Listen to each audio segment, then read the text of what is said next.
Oke yo, Assalamualaikum Mas Bro. Wih, Ramadan telah tiba Mas Bro ya.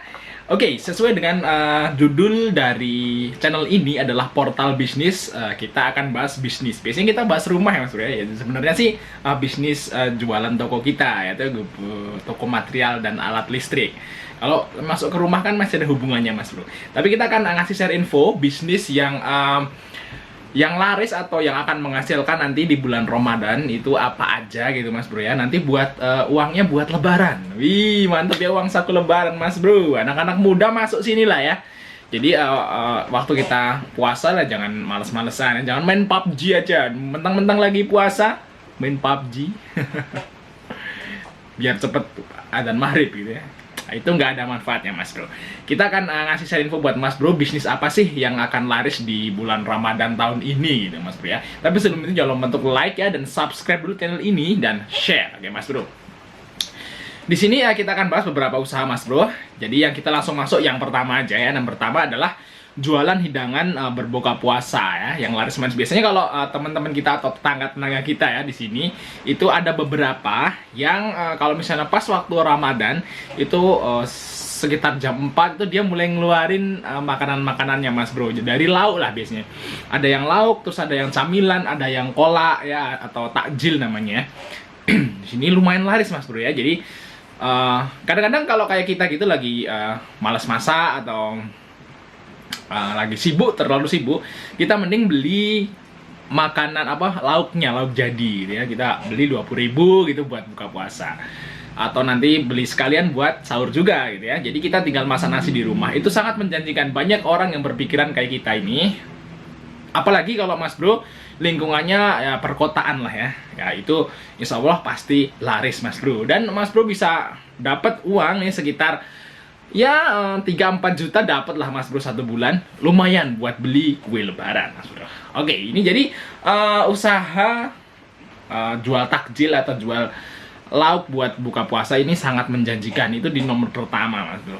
Ya, yang nomor kedua itu jual kue kering ya. Di sini juga nggak kalah menggiurkan keuntungannya ya. Jadi di kita pernah sih sama teman joinan. Jadi kita ke rumah-rumah nawarin kue-kue kering. Jadi kita bawa contohnya ya, contohnya terus ini loh harganya segini. Nanti mereka DP dulu setengah, nanti kita produksi, nanti sekitar 7 hari sebelum Lebaran kita setor ke sana ke rumah-rumahnya ngambil uangnya. Seperti itu. Jadi sistemnya itu PO, pre-order. Wih, mantap ya.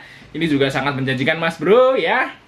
Kalau misalnya dapat konsumennya banyak, ini Mas Bro bisa dapat belasan sampai puluhan juta Mas Bro keuntungannya. Yang penting kita harus rajin-rajin nawarin atau gimana lah cara membujuk gitu loh Mas Bro. Oke ya.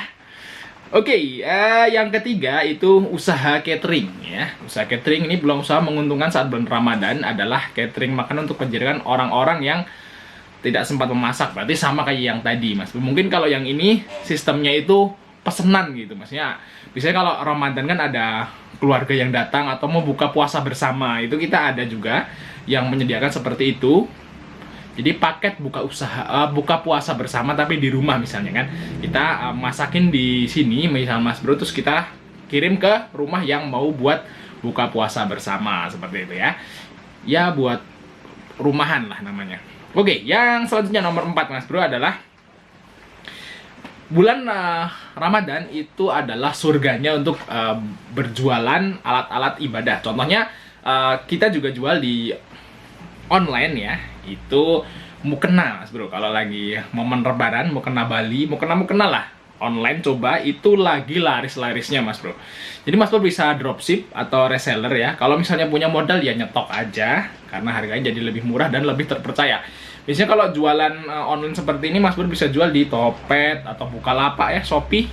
Dan yang paling oke nih kalau misalnya Mas Bro punya follower banyak di Instagram, itu jual di Instagram Mas Bro. Jadi lakunya bisa banyak ini. Luar biasa, jualan mukena, baju-baju anak terutama, mukena anak, mukena dewasa, terus baju koko anak ya. Biasanya kalau yang baju-baju muslimah atau baju-baju buat orang dewasa kan udah banyak saingan. Tapi kalau Mas Bro main di anak, itu masih sedikit saingannya Mas Bro. Oke, yang selanjutnya adalah tentu di sini adalah menjual busana muslim.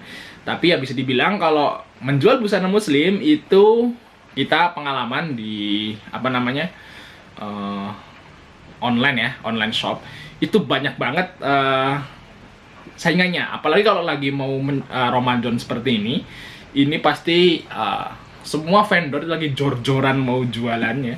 Istilahnya mau cuci gudang ya, biar nanti stoknya habis lebaran dia fresh lagi kan. Lagi saatnya, sekarang ini lagi saat-saatnya cuci gudang. Dan bahkan kalau sebagian teman kita yang jualan online busana muslim itu kalau lagi bulan puasa itu malah diskon Mas Bro, malah diskon karena dia pengen stoknya di gudang itu bersih, keluar semua Mas Bro. Dan ini nanti dia habis lebaran itu stok baru lagi, model baru seperti itu Mas Bro ya.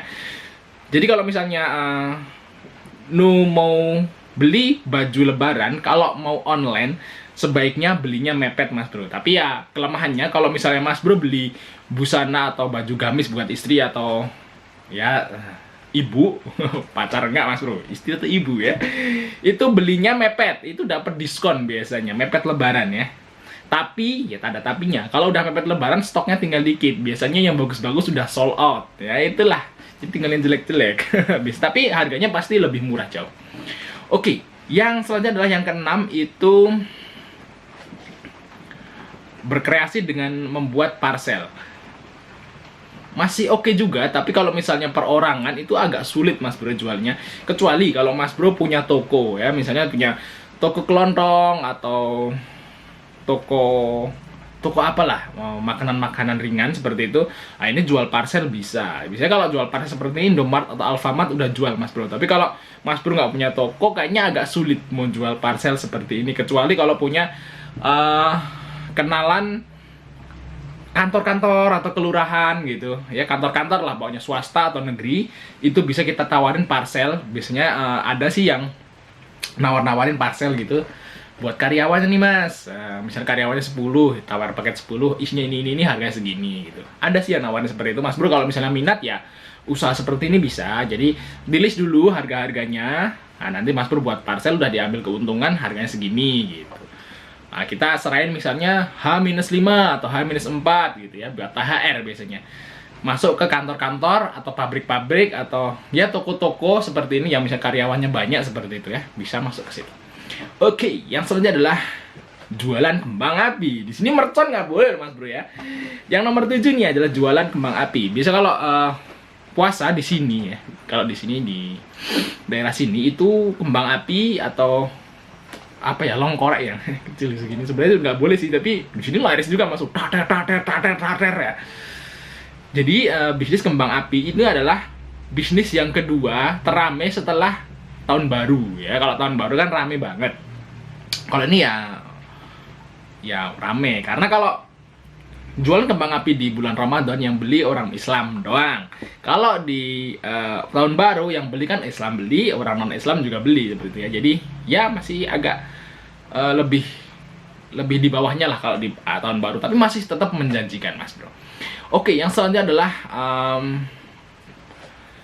yang punya mobil di sini panen rezeki pengusaha rental mobil, tapi ini bukan buat untuk semua orang ya. Kalau yang di atas tadi bisa Mas Bro bisa lakuin semua. Kalau yang nomor 8 ini adalah panennya usaha rental mobil, tapi juga dibilang panen ya ada juga yang apes gitu. Soalnya saudara kita itu pernah nyewain mobil ya dari Jakarta, dia di Jakarta Utara di Penjaringan, itu disewa orang, udah ninggal KTP. Ngomongnya sewanya 3 hari, tapi udah seminggu nggak pulang. Dihubungi nggak bisa, KTP-nya ternyata KTP pinjaman lah, atau KTP nggak tahu dia dapat KTP dari mana ya. Untung aja pasang GPS double Mas Bro, pasang GPS double. Jadi kan GPS-nya satu udah dimatiin, pinteran dia yang nyolong ya, mau nyolong niatnya.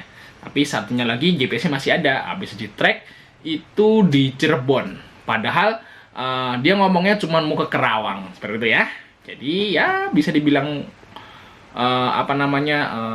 bisnis rental mobil itu menguntungkan atau panen, tapi bisa juga bisa buat malapetaka. Oke. Oke, usaha yang nomor 9 Mas Bro ya. Usaha nyeleneh yang tidak dianjurkan. Wih, ada juga kayak gini ya. Usaha ini nggak dianjurkan Mas Bro. Kenapa ya? Karena bilang nyeleneh ya, karena momen bulan Ramadan ini ada juga beberapa orang yang menggunakan kesempatan ini Mas Bro untuk mendapatkan keuntungan dengan cara yang sebenarnya tidak dianjurkan. Apa itu? Entah benar atau tidak. Menurut informasi dari berbagai media, ada kelompok orang yang dari daerah tertentu beramai-ramai menjalankan profesi minta-minta. Ya, ingat ya, kalau misalnya Mas Bro itu nggak butuh, misalnya nggak kepepet banget, fakir banget gitu, nggak, tapi minta-minta, itu nanti Mas Bro akan dibangkitkan gitu ya, hadisnya dibangkitkan di hari kiamat tanpa daging di muka. Wah, ngeri ya. Jadi tengkorak doang gitu. Jadi ya hindari untuk meminta-minta Mas Bro. Tapi di sini emang ini kayaknya real ya. Kalau lagi pas kita bulan puasa, itu orang yang minta-minta itu menjamur Mas Bro. Jadi lebih banyak daripada bulan-bulan yang biasa. Coba deh Mas Bro rasain sendiri deh. Ya. Ya mereka berharap belas kasihan dari orang yang sedang menjalankan ibadah, ya sudah jelas akan memberikan untuk memperoleh amalannya, karena bulan Ramadan hadisnya itu dilipat gandakan 70-700 kali gitu kalau kita beramal. Nah, ini dimanfaatin oleh mereka yang tidak bertanggung jawab, sebenarnya masih kuat atau sebenarnya orang mampu ya, tapi mereka minta-minta. Biasanya kalau seperti ini ada di Mas Bro. Jadi di tempat kita itu ada yang suka minta-minta, itu nggak orang daerah sini, bisa dari kabupaten lain atau kota lain gitu Mas Bro. Jadi mereka itu kesini naik bus ya, terus minta-minta, nanti pulang lagi ke sana. Jadi kan biasanya mungkin kalau di daerah sendiri malu kali ya, dia minta-minta di daerah lain. Oke, mungkin segitu ya informasi dari kita bagi Mas Bro yang punya waktu luang atau pengen dapat uang tambahan. Ya ini usaha-usaha ini bisa dilakukan Mas Bro, pilih salah satu, yang penting action aja. Dan ya kalau misalnya niat kita untuk menghasilkan dan untuk misalnya niat kita, oh nanti kalau misalnya usaha sampingan dapat uang tambahan buat beliin baju anak, istri ya, orang tua, ya nanti insya Allah akan dikasih sesuai dengan apa yang Mas Bro inginkan atau yang Mas Bro pikirkan gitu Mas Bro ya. Oke ya, stay tune di channel ini terus. Kita akan share info ya tentang bisnis, tentang rumah, tentang toko ya, seperti itu ya. Mungkin antara rumah, bisnis, dan toko. Mungkin seperti itu aja Mas Bro. Oke, sekian informasi dari kita. Jangan lupa untuk like ya, dan subscribe dulu channel ini dan share. Oke, sampai ketemu di video berikutnya.